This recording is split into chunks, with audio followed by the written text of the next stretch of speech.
She replies that her father and tells her that Tad is home. When Tad was in the military, the man takes her hands and gives her a passionate kiss on the lips, shaved off his goatee. Hello, movie fans. Today, I will explain a 2023 crime drama film called Abducted by My Teacher, the Elizabeth Thomas story. Let's jump to the explanation.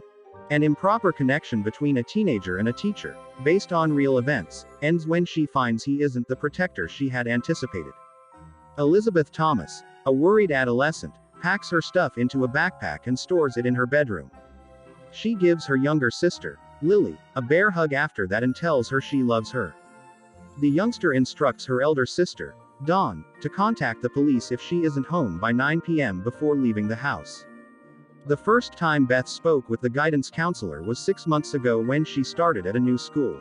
When the lady asks the girl about her family, she replies that her father has custody of her and her 2 sisters but that she also has an older brother named Ben, who lives on his own. It's Beth's first time attending a traditional school.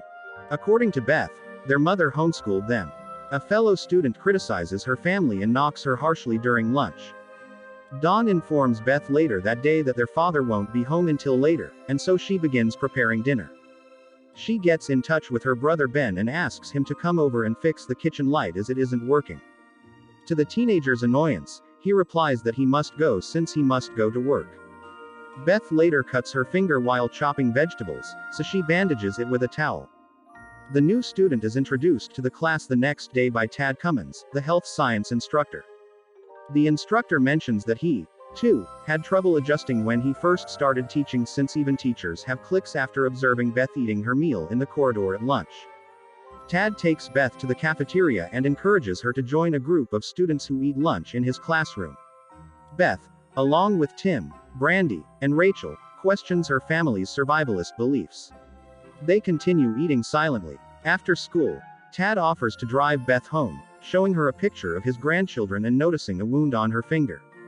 A bandage is applied to her wound when he halts the car to retrieve a first aid kit from the trunk. When Tad was in the military, he claims they were taught how to triage a wound as their first lesson. The girl questions how he could have known such information, and he says that she must feel a great deal of responsibility taking care of her sisters now that their mother is gone. Tad informs Beth about her situation and offers to swap lunches. The teen teases Dawn for texting a boy, and their father, Ed, warns them not to bring boys into the house. Tad shares Beth's story with his wife and suggests church attendance. The woman gives her husband a hearty kiss and declares that she has known his kindness her entire life. The teacher tells the teenager the next day that he and his wife have chosen to bring her to church with them. The couple gives Beth her own Bible on that particular Sunday before they head into the church. Tad remarks on her attire throughout the service and claims that she seems different outside of school. Lily, a girl who lost custody of her mother, is bullied by a school bully. She tells her father about the incident, choosing not to share it. Beth encourages Lily to confront the bully, admiring her maturity and remarking on her appearance without clothes. Beth is stunned and unable to speak as the bell rings, breaking off their talk. She queries Rachel after school about any private interactions with Tad. The student, however, asserts that she is probably just spending time with the instructor because he is so concerned about her family situation. Beth is still bothered by the man's weird statement the next day in health class, which prompts her to put down her book and interrupt the lesson. The teacher amuses the kids with stories from his experience in the special forces as they are eating lunch. Tad instructs Beth to remain behind when the bell sounds. Now that they are alone, he apologizes for his inappropriate comment from yesterday. She says it's okay and swears not to tell anybody. He claims he lost control due to his incessant reflections on how exceptional and mature she is. The man takes her hands and gives her a passionate kiss on the lips. The next day, Beth asks her dad whether he minds if she obtains a job after school. Ed first advises her to focus on her studies because he is okay with working extra shifts. He ultimately gives in, though, when she mentions that many teenagers work after school and that the additional money allows him to spend more time at home. At lunch, Tad overhears Beth and Tim discussing their job searches, so he offers to speak with the restaurant manager's daughter of a friend. After interviewing the adolescent, manager Harriet says she can start the following day. The student is congratulated on her new position the next day, and the teacher invites her to stop by his classroom after lunch. A few hours later, he puts a gold heart-shaped necklace around her neck, ushers her into a closet, and shuts the door. After work, Beth notices that her brother has arrived to deliver dinner to his sisters. He warns her against continuing her after-school work when he finds out because he wants her to enjoy her time in high school. The teenager expresses her annoyance at her brother's perception that she has a large social circle at school to Tad when they converse inside the closet during lunch the next day. Since he wasn't the most popular student in high school either, the man advised her to have patience. They leave the closet as the bell sounds, and Tad changes his clothing. He then requests to use her phone and saves his information as Crystal. According to the instructor, Frank is her phone number in his phone. He responds to the student's question by explaining that if people find out, they will be kept apart. Tad kisses her after persuading her that being with him is what she wants. The two are unaware that a student is watching them from behind the door. The next day, Detective McClendon contacts Beth and inquires as to if there is anyone she may call to participate in the chat. Ben and his sister visit a police station to investigate a student's report of a teacher and a student kissing in their classroom. The teacher, Tad, is questioned about his behavior and trustworthiness. Tad denies the accusations and admits giving the student more attention due to her home situation. He is forbidden from approaching or speaking to the student during the investigation. Later that day, Beth messages Tad about going to the police, but she assures him she didn't divulge any evidence. She replies that they must meet at the restaurant's parking lot before her shift because he claims he has to see her. The adolescent worriedly wonders what would happen next in his automobile. He reassures her that everything will be resolved soon and that they should keep their distance from one another till then. The following day, Rachel confronts Beth for damaging the reputation of the teacher. The teen drives off in Tad's car after school, and they depart for a different location. The instructor counsels the student to maintain her composure and not allow other people to break them apart when she shows distress at the other pupils calling her names. Police prevent a teacher from entering school and inform him of Tad's previous drive home. A teen receives a text suggesting they run away together. Tad tells her they need to drive for days to the coast.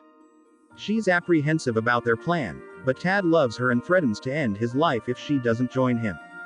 The following evening, the man texts her to let her know that they are departing the following day.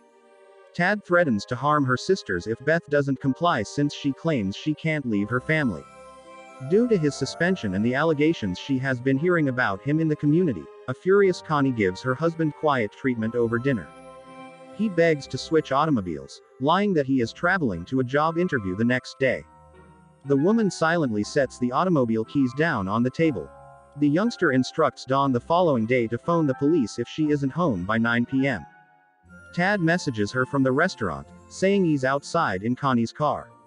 A revolver sits on the seat as Beth opens the door and prepares to inform the man that she won't be there. She gets in the car anyhow in spite of her reservations, and they take off. An anxious Dawn tells Ed what her sister said that morning that evening. Later, the father talks to the police while standing outside the eatery. Roger is informed by Harriet that Beth left for a break at 7:30 p.m. and never came back. The detective then gives McClendon a call to let him know what has happened. Connie gives the authorities a note her husband left at the police station, in which he confesses to emptying their bank account and taking their pistol. FBI agent Hammer shows up to meet with the detectives a little while later. He recounts what they know.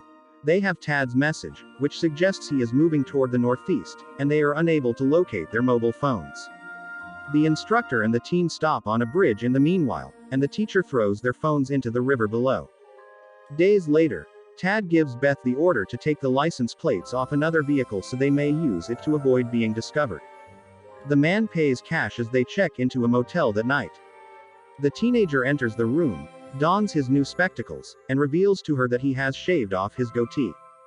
He then frightfully brings her to the bed. The detectives and Agent Hammer at the police station were shown footage from security cameras that showed Tad at an Oklahoma petrol station. The couple, despite the man's initial reluctance, is traveling west. They witness a news story about Connie's request for Tad to stop fleeing and drop Beth off at a secure motel. The man argues they will face jail time and must travel to Mexico by boat. A beach patrol officer orders them not to enter choppy water while carrying a kayak. Beth suggests they try again the next day, but the instructor warns they may be seen on the news. They arrive at a campground, and the instructor requests free petrol for their journey. He advises them to stay overnight and travel the next day, warning against night travel. Beth, identified as the teacher, remains silent and wears sunglasses during the discussion. Tad worries about Myron's identity and considers shooting him, but Arthur assures him that he has nothing to worry about. Arthur greets the couple at Brokenhead Ranch and informs them that the community is vegan.